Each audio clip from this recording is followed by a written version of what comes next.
बिहार भाजपा के अध्यक्ष संजय सरावगी ने जमीन के बदले नौकरी स्कैम मामले पर तीखी प्रतिक्रिया दी।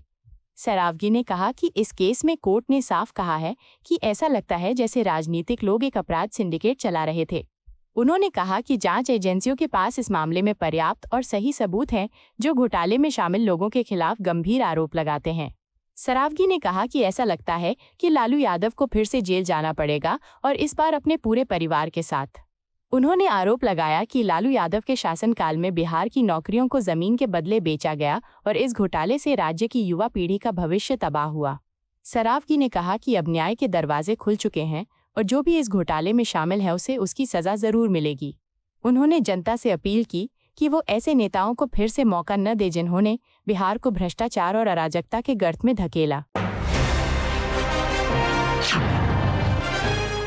भाजपा के राष्ट्रीय कार्यकारी अध्यक्ष नितिन नवीन के कनॉट प्लेस स्थित हनुमान मंदिर में पूजा करने के बाद दिल्ली भाजपा अध्यक्ष वीरेंद्र सचदेवा ने कहा कि आज उनके आदरणीय राष्ट्रीय कार्यकारी अध्यक्ष ने भगवान शिव और भगवान हनुमान की पूजा की है।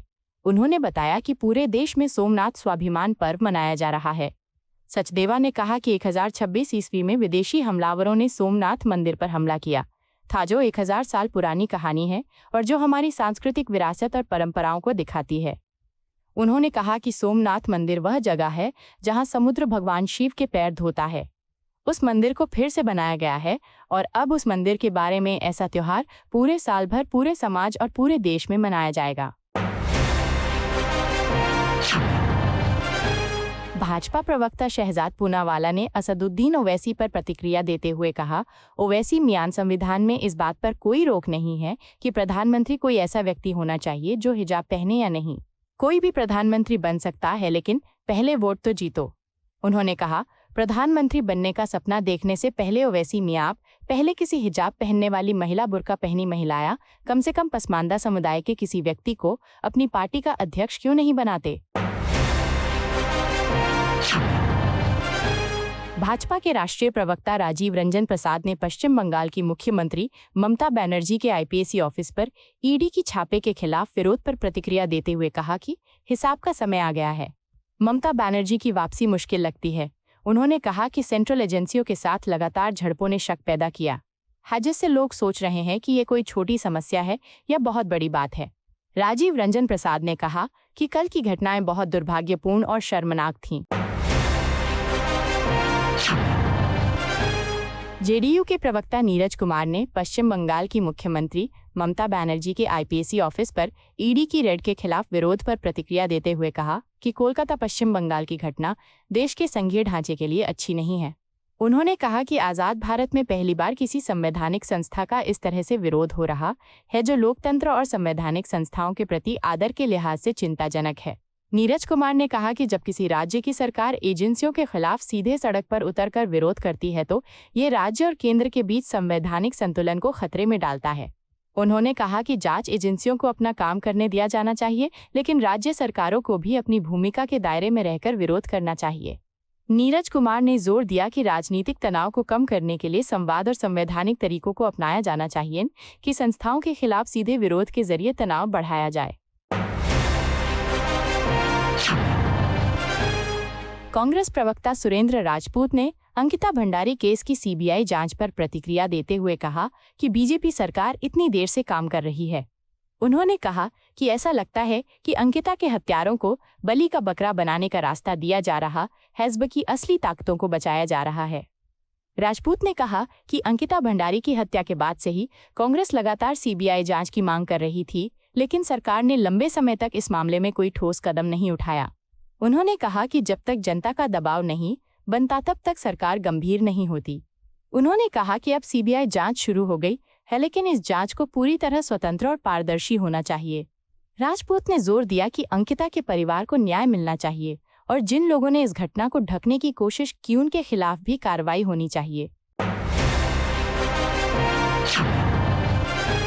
विश्व हिंदू परिषद के राष्ट्रीय प्रवक्ता विनोद बंसल ने पश्चिम बंगाल की मुख्यमंत्री ममता बनर्जी पर तीखी टिप्पणी करते हुए कहा कि ममता जी बंगाल को बांग्लादेश बनाने की जो कोशिश कर रही हैं वो कभी सफल नहीं होगी। उन्होंने कहा कि पहले ममता बनर्जी ने इनकम टैक्स विभाग को आने से रोका, फिर सीबीआई को आने से रोका। बंसल ने कहा कि अगर कोई एजेंसी कार्रवाई करती है तो वो फाइलें और कागज लेकर भाग जाती हैं। उन्होंने कहा कि ये ठीक नहीं है ना? आखिर ये कैसी मानसिकता है? बंसल ने कहा कि एक मुख्यमंत्री का ये व्यवहार संवैधानिक ढांचे और लोकतंत्र के खिलाफ है। उन्होंने कहा कि जब जांच एजेंसियां अपना काम करने आती हैं तो उन्हें रोकना और दस्तावेज लेकर भागना गलत संदेश देता है। उत्तर प्रदेश के मुख्यमंत्री योगी आदित्यनाथ ने श्रीमद जगतगुरु श्री रामानंदाचार्य की 726वीं जयंती के अवसर पर कहा कि भाइयों और बहनों, 726 साल पहले प्रयागराज की इसी धरती पर एक महान शख्सियत ने जन्म लिया था। आज प्रयागराज एक बार फिर इस महान आचार्य के जन्मोत्सव को याद कर रहा है। मुख्यमंत्री ने कहा कि जाति, पंथ या समुदाय के आधार पर बंटवारा सिर्फ विनाश की ओर ले जाएगा, जैसा कि हम बांग्लादेश में देख रहे हैं। उन्होंने कहा कि आपने देखा होगा कि बांग्लादेश में क्या हो रहा है, वहां के हिंदुओं के साथ जो हो रहा है वो दुखद है। योगी आदित्यनाथ ने कहा कि जो लोग सेक्युलरिज्म को बनाए रखने का दावा करते हैं वे इन घटनाओं पर चुप रहते हैं। उनकी कोशिशें पूरी तरह से हिंदू समाज और सनातन धर्म को कमजोर करने पर केंद्रित हैं, फिर भी वे बांग्लादेश की स्थिति पर चुप हैं। उन्होंने जोर दिया कि भारत को इस तरह के विभाजन से बचना होगा और सामाजिक एकता को मजबूत रखना होगा। आम आदमी पार्टी के वरिष्ठ नेता गोपाल राय ने कहा कि पंजाब पुलिस की फोरेंसिक जांच में साबित हो गया है कि विपक्ष की नेता आतिशी के बयान का वीडियो काट छांटकर फर्जी बनाया गया था। उन्होंने बताया कि इस फर्जी वीडियो को भाजपा मंत्री कपिल मिश्रा ने शेयर किया था, जिससे सिख समुदाय की भावनाएं आहत हुई थीं। गोपाल राय ने कहा कि पंजाब पुलिस ने इस मामले में FIR दर्ज कर ली है और जांच रिपोर्ट की मांग की गई है। उन्होंने कहा कि अब साफ हो गया है कि ये एक राजनीतिक षड्यंत्र था, जिसके तहत एक धार्मिक गुरु के नाम का इस्तेमाल करके आम आदमी पार्टी और आतिशी को घेरने की कोशिश की गई। उन्होंने कहा कि इस तरह के फर्जी वीडियो और राजनीति से प्रेरित आरोपों से धार्मिक भावनाएं भड़काई जा रही हैं। गोपाल राय ने जोर देकर कहा कि किसी भी धर्म, समाज और गुरु को राजनीति के लिए अपमानजनक तरीके से इस्तेमाल नहीं किया जाना चाहिए। उन्होंने भाजपा से मांग की कि वो फर्जी वीडियो बनाने और शेयर करने वालों के खिलाफ कार्रवाई करे और सिख समुदाय से सार्वजनिक माफी मांगे। केंद्रीय मंत्री गिरिराज सिंह ने AIMIM प्रमुख असदुद्दीन ओवैसी के बयान पर प्रतिक्रिया देते हुए कहा कि ओवैसी, अगर आपके दिमाग में गजवाए हिंद का ख्याल है तो ध्यान से सुन लीजिए। उन्होंने कहा कि कांग्रेस पार्टी की गलतियों और उसकी तुष्टीकरण की राजनीति के कारण जो कुछ भी अतीत में हुआ वह इस देश में दोबारा नहीं होने दिया जाएगा। गिरिराज सिंह ने साफ कहा कि यहाँ दूसरा पाकिस्तान नहीं बनेगा। उन्होंने जोर देकर कहा कि भारत का संविधान कायम रहेगा और कानून का शासन लागू होगा। उन्होंने कहा कि देश की एकता, अखंडता और धर्मनिरपेक्षता को कोई भी चुनौती देने की कोशिश बर्दाश्त नहीं की जाएगी।